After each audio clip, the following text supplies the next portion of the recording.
In this हमने last time पढ़ा था कि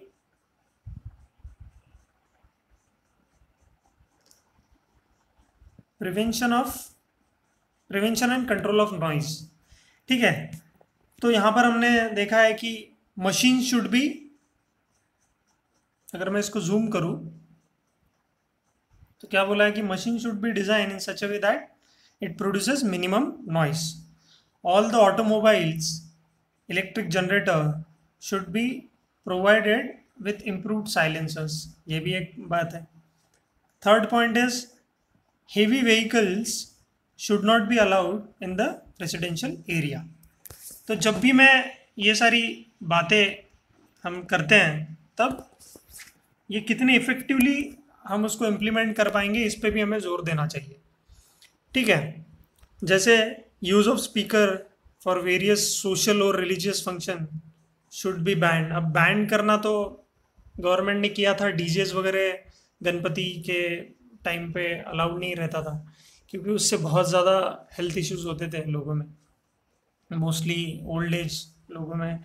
ओल्ड एजेस में क्या होता है ना कि हार्ट डिजीज़ या फिर पैनिक अटैक्स आते हैं लोगों को, या फिर विजन या हियरिंग लॉस का प्रॉब्लम रहता है because of the loud speakers, तो उसको हम अवॉइड कर सकते हैं।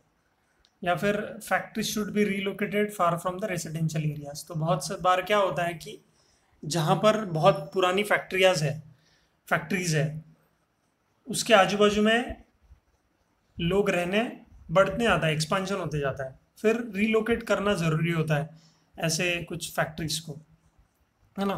तो ये मॉडर्न डे प्रॉब्लम्स है हमारी लाइफ में जो आती है, तो इससे तो हम लड़ेंगे।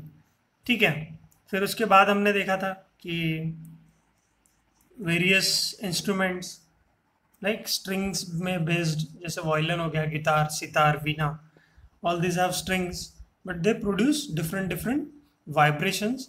तो हमने different pitch, different characteristics of sound, इसमें हमने इन सब चीज़ों को देखा था।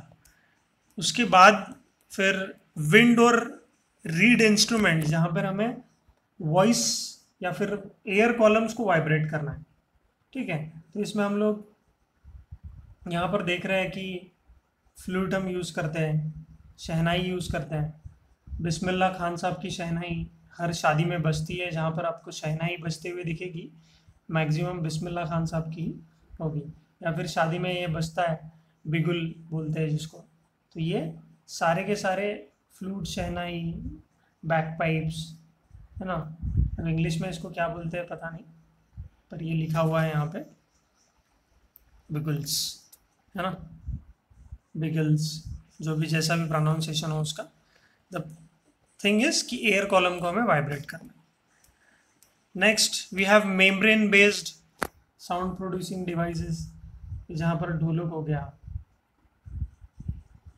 ढोलक है, तबला है ना, मृदंगम है एंड ड्रम्स है। ये ड्रम्स अभी मॉडर्न ज़माने में ज़्यादा यूज़ होता है किसी भी ऑर्केस्ट्रा में या फिर किसी भी बड़े पॉप कॉन्सर्ट में या फिर किसी भी बड़े कॉन्सर्ट्स में आपको ये देखने मिलता है। तो these are all membrane based vibration, जहाँ पर एक टाइट स्किन, है ना, और आजू बाजू में हॉलो वुडन या मेटल फ्रेम से होता है, और बीच में फिर यहाँ पर ये जो मेम्ब्रेन है ये स्किन से, लेदर से बनाई हुई रहती है। ठीक है, तो वहाँ पर हम इसको देख सकते हैं। देन वी हैव जल तरंग, जहाँ पर हम वुडन स्टिक से बीट कर कर यहाँ पर क्या साउंड प्रोड्यूस करते हैं। ठीक, या फिर मड पॉट, जो मटका होता है, मटका बजाने वाले भी आर्टिस्ट हैं, आपने देखा होगा कभी यहाँ पर। तो ऐसे सारे एक्सपीरियंसेस, ऐसे सारे वीडियोस आपने ऑलरेडी देखे होंगे जो कि वाइब्रेशन से यहाँ पर साउंड प्रोड्यूस किया जा रहा है, एक म्यूजिकल नोट प्रोड्यूस कर की जा रही है जो कि नॉइज नहीं है, जो कि म्यूजिक है। नॉइज क्या होगा? अनवांटेड इरिटेटिंग साउंड जो होगा उसको हम नॉइज बोलेंगे, जो कि अनवांटेड है। लेकिन यहाँ पर जो भी मिल रहा है हमको, that is word, that is music. ठीक, तो अगर मैं बोलूँ कि यहाँ पर हमने जो देखा था लास्ट वीडियो में भी, सोनार कैसे वर्क करता है? Sonar is sound navigation and ranging. क्या बोला था हमने? साउंड नेविगेशन एंड रेंजिंग, जहां पर हम एनिमी की शिप्स को आइडेंटिफाई कर पाते हैं on the basis of reflection of sound. क्या होता है? Reflection of sound. साउंड यहाँ पर जाएगा और वापस हमें मिलेगा रिफ्लेक्ट करके। तो because of reflection of sound we get this utility, जो कि हमारे बहुत काम आने वाली है। ठीक है, फिर हम देखते हैं कि जैसे कुछ एग्जांपल्स दिए हुए हैं यहाँ पे। एग्जांपल्स यहाँ पे जैसे बोला गया है कि अ शिप, क्वेश्चन पढ़ते हैं कि a ship sends a high frequency sound and receives an echo after 1 second. What is the depth of the sea? तो हमने ये क्वेश्चन लास्ट वीडियो में किया था, प्लीज आप इसको देख लीजिए। ठीक, then second question is where a sonar echo takes 2.2 seconds to return from a whale. How far away is the whale? तो अगर सपोज ये बोट होगी और नीचे कहीं वेल है, ऐसा मछली बना देता हूँ मैं, ठीक है, तो यहाँ पे साउंड वेव्स जाएगी और टकरा के वापस आएगी। ठीक है, so distance travelled by sound waves 2d। तो यहाँ पर बोला गया है कि it goes and returns in, तो जाकर आने का जो समय है दैट इज गिवन एज 2.2, तो उसका हाफ करना पड़ेगा क्योंकि डिस्टेंस तो हमें यूनिडायरेक्शनल एक ही चाहिए d, तो हाफ किया तो 1.1 सेकेंड आया। फ्रॉम अ लिटरेचर, कि हमें पता है कि speed of sound in sea at 25 degree Celsius is standard. अब ये स्टैंडर्ड आपको कहीं दिया होगा बुक में, या फिर आपको थोड़ा सा मेमोराइज करना है, नहीं तो आप एक आइडियल 1540 मीटर पर सेकेंड भी याद रख सकते हैं। So we know the speed of sound in salt water. Salt water मतलब सी वाटर में, ठीक है, क्योंकि समंदर में, ओशन में या सी में ही आपको वेल मिलेगी। So this is the speed of sound इन थोड़ा सा ज़्यादा डेंसिटी वाला वाटर जो होता है, उसमें इतना आपको क्या मिलेगा? डेंसिटी मिलेगा। ठीक है, so now we have the, यहाँ पर क्या है? स्पीड भी है,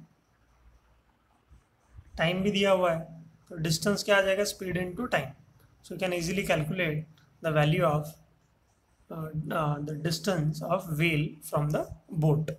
ठीक है, समझ में आ रही है बातें? तो यही सारे सिंपल सिंपल क्वेश्चंस आपको पूछे जाते हैं, जिससे आपको, है ना, बहुत आसानी से आंसर आ जाएगा। ठीक है, सुनाओ एक्सरसाइज 1, जो कि बहुत ही सिंपल एक्सरसाइज है, आपको इजीली आएगा इसमें। तो क्या हो जाएगा? साउंड इज प्रोड्यूस बाय, जैसे यहाँ पर दिया हुआ है, ऑसिलेशन, वाइब्रेशन, सिर्फ कॉम्प्रेशन या कॉम्बिनेशन। तो यहाँ पर किससे साउंड प्रोड्यूस होता है? वाइब्रेशन से साउंड प्रोड्यूस होता है। तो ये सारे के सारे एमसीक्यूज आपके लिए होमवर्क होंगे।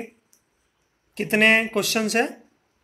30 क्वेश्चंस, एंड आंसर्स यहाँ पर दिए गए हैं। ठीक है, तो आंसर दिए गए हैं, तो आपको कॉपी करने का लाइसेंस नहीं मिल रहा है यहाँ पे। प्लीज़ ईमानदारी से खुद सॉल्व करो, और नीचे जब आपका सारा कुछ हो जाएगा सॉल्व करके, एज ए टेस्ट इसको लो। 30 क्वेश्चंस, टाइमर लगाओ कि 20 मिनट्स में हो जाने चाहिए। ठीक है, और ये सारे क्वेश्चंस आप सॉल्व करो। ठीक है, आपको जितना भी मतलब कुछ भी डाउट आता है इसमें, तो आप पूछ सकते हो। ठीक है, चलो आगे बढ़ते हैं। Then we have fill in the blanks. Fill in the blanks में हमने देखा है कि बहुत ही सिंपल से क्वेश्चन एक्सरसाइज 2 में। एक्सरसाइज 2 भी बहुत ही ज़्यादा सिंपल है। ठीक है, speed of sound in air, speed of sound in this, है ना। तो ये सारे के सारे क्वेश्चन मैच द फॉलोइंग, जैसे मैच द फॉलोइंग यहाँ पर दिया गया है, पूछा है आपको, match the following from column A to column B. Simple questions है, जैसे स्ट्रिंग्ड इंस्ट्रूमेंट, इसमें से स्ट्रिंग इंस्ट्रूमेंट कौन सा है? तो आ गया गिटार। फिर प्रिकशन इंस्ट्रूमेंट, प्रिकशन इंस्ट्रूमेंट मतलब क्या होता है? अब यहाँ पर कुछ प्रिकशन लिखा हुआ है, तो प्रिकशन का मीनिंग क्या होता है? प्रिकशन का मीनिंग जहाँ पर कुछ, इसका देखता हूँ 1 मिनट में। तो प्रिकशन इंस्ट्रूमेंट्स कौन से होते हैं? जो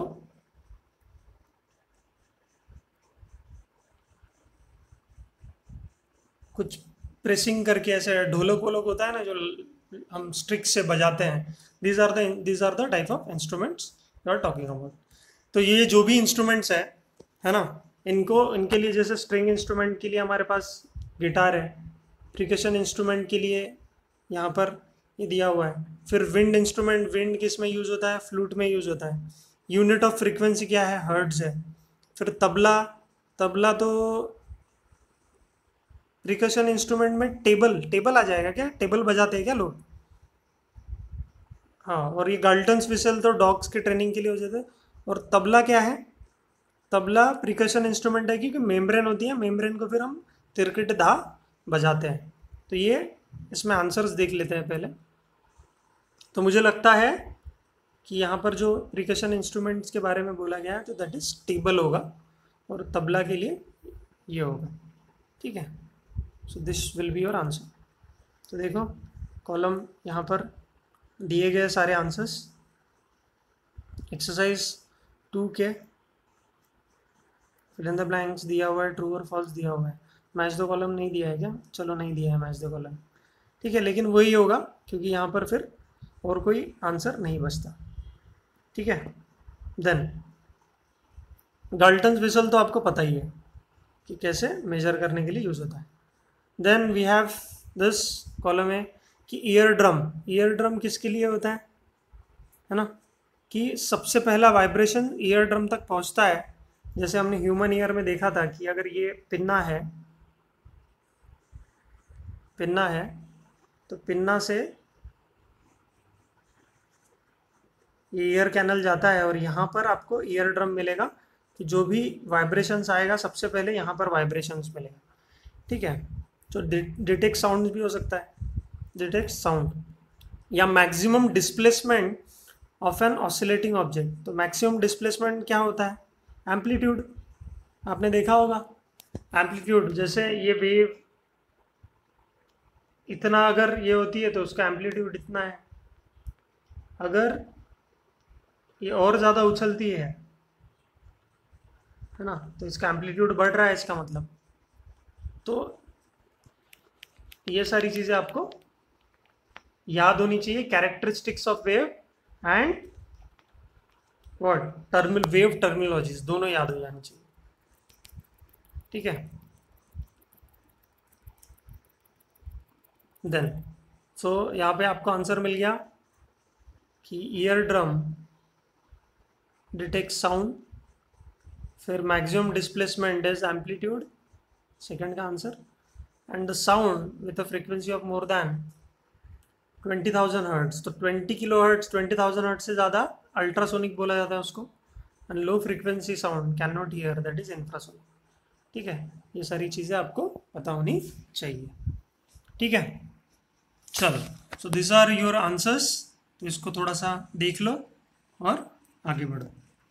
ठीक है, तो आंसर की दी गई है, आप fill in the blanks true और फॉल्स आसानी से कर सकते हो। कुछ भी डाउट है तो पूछ सकते हो।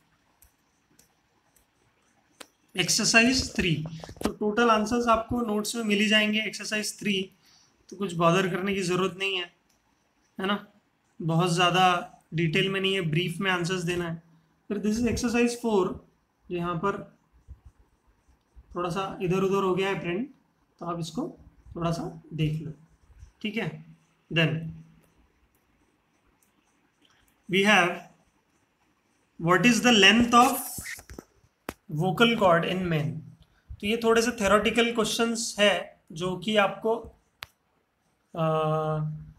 पता चलेंगे थ्योरी से ही। ठीक, so you can remember this कि वोकल कॉर्ड्स की लेंथ 20 मिलीमीटर होती है। ठीक, what is mean by oscillatory motion? Oscillatory motion मतलब जैसे पेंडुलम है, घड़ी का पेंडुलम है, अगर ये वॉल से ये कर दिया, तो ये to and fro motion is called as oscillation, oscillatory motion. या फिर ऐसा कोई स्प्रिंग है, ठीक है, तो स्प्रिंग को अगर हमने स्ट्रेच किया तो क्या करेगा, आगे पीछे आगे पीछे आगे पीछे मूव करता जाएगा, and this to and fro motion is called as oscillatory motion. ठीक है, एक हर्ट्ज को कैसे डिफाइन करेंगे? एक हर्ट्ज का मतलब क्या होता है कि एक ही ऑसिलेशन हुआ एक सेकेंड के अंदर, एक ऑसिलेशन एक सेकेंड के अंदर। अगर 60 हर्ट्ज होता तो हम क्या बोलते हैं, 60 ऑसिलेशंस हुए एक सेकेंड के अंदर। ठीक है, तो hertz is a unit of frequency. ठीक, तो ये जो सॉल्व एग्जांपल्स आपको दिए गए हैं इनको आप प्लीज थोड़ा सा देखो। ठीक है, देन एम्पलीट्यूड। एम्पलीट्यूड मतलब क्या? The maximum vibration of the body. जैसे यहाँ पर ये वेव है इतना, इसका इतना ही एम्पलीट्यूड है, तो this amplitude is what? The maximum displacement. तो यहाँ पर अगर ऐसा कुछ है वेव, तो इसका एम्पलीट्यूड और ज़्यादा है, so this is amplitude of the wave. तो इसका एम्पलीट्यूड ज़्यादा है एज कम्पेयर टू दिस, क्योंकि इसका उछाल ज़्यादा है। ठीक है, so this is your answer. So likewise आप इसमें प्रॉब्लम सॉल्व करो, और कुछ भी अगर तकलीफ आती है तो प्लीज़ मुझसे पूछो। ठीक है, so this is your fourth exercise. यहाँ पर आपको पढ़ना है थोड़ा सा और फिर डाउट पूछना है। ठीक है, फिर सोनोग्राम क्या होता है या फिर अल्ट्रासाउंड टेक्निक क्या होती है, ये हम लोग देखेंगे। ठीक है, फिर एक्सरसाइज 5 दिया हुआ है यहाँ पे। एक्सरसाइज 5 में आपको वही मल्टीपल चॉइसेस क्वेश्चन दिए हैं, सिंपल से क्वेश्चन है, so take it as homework और इसको पूरा अच्छी तरह से सॉल्व करो। मतलब आप एक ऐसी चीज़ नहीं बची इस चैप्टर में जो कर नहीं सकते। ठीक है, तो यहाँ पर 54 क्वेश्चंस है, 54 क्वेश्चंस और उसके आंसर्स भी दिए हुए हैं, तो कोई तकलीफ नहीं होगी आपको यहाँ पर आंसर्स निकालने में। तो प्लीज़ इसको जल्दी से जल्दी ख़त्म करो और will move to the next topic. ठीक है, अगर कुछ भी प्रॉब्लम आता है तो आप इजीली, है ना, इसको। तो bat send out high frequency squawks. Squawk क्या होता है? जो बैट अपने मुंह से एमिट करता है सो दैट वो स्ट्राइक कर जाए किसी भी वॉल से या ऑब्स्टेकल से और वापस आ जाए, तो दैट इज कॉल्ड एज एकोलोकेशन। एकोलोकेशन के बारे में भी मैंने लास्ट वीडियो में बात की थी। सो यहाँ पर high frequency will be your right answer. फिर 54 का जो आंसर है that will be object vibrating faster have क्या? ज़्यादा वाइब्रेशंस मतलब ज़्यादा फ्रीक्वेंसी, है ना, तो हाई पिच हो जाएगा। तो 51 का सी होगा आंसर। देखो 51 का आंसर इज सी। ठीक, तो ज़्यादा वाइब्रेट करेगा उतने टाइम में, कम टाइम में ज़्यादा वाइब्रेट मतलब ज़्यादा फ्रीक्वेंसी, तो हाई पिच। कम फ्रीक्वेंसी मतलब लो पिच। 52 क्या बोल रहा है कि विच travels faster through emptiness of outer space than through Earth's atmosphere। क्या ट्रैवल करता है? तो साउंड प्रोपोगेट होने के लिए हमें मीडियम की ज़रूरत रहती है, तो ये आंसर नहीं हो सकता। फिर बोथ तो आंसर हो ही नहीं सकता अगर ये दोनों नहीं है, नन ऑफ दिस नहीं है। तो लाइट है, लाइट को मटेरियल मीडियम की ज़रूरत नहीं रहती है क्योंकि वो इलेक्ट्रोमैग्नेटिक वेव है ना, so it does not require material medium for its propagation. तो ये बात बहुत ही सिंपल सी बात है। ठीक है, then we have next question is object vibrating faster have higher frequency। ये भी सेम तरह का क्वेश्चन है। फिर 54 is which sound has a frequency higher frequency। तो music of tabla, flute, A and B. अब ये कैसे वाइब्रेट हो रहे हैं उसके ऊपर डिपेंड करता है। जैसे तबला में मेम्ब्रेन है और यहाँ पर एयर है, एयर वाइब्रेट कर रही है, तो इसका आंसर देखते हैं अब थोड़ा सा। 54 आंसर इज बी बोला है, म्यूजिक ऑफ फ्लूट। तो फ्लूट में ज़्यादा फ्रीक्वेंसी है एज कंपेयर टू तबला। तो ये थोड़े से स्टैटिक्स टाइप के आंसर है जो आपको देखकर ही पता चलेगा। ठीक है, so the point of this video is कि आप पूरी तरह से अच्छी तरह से इन सारे क्वेश्चंस को देखें। अगर कुछ डाउट आता है तो डाउट मुझे पर्सनली भेजो, तो मैं इसको सॉल्व कर दूंगा। ठीक है, कोई गुंजाइश नहीं रहनी चाहिए। ठीक है, थैंक यू सो मच, मिलते हैं।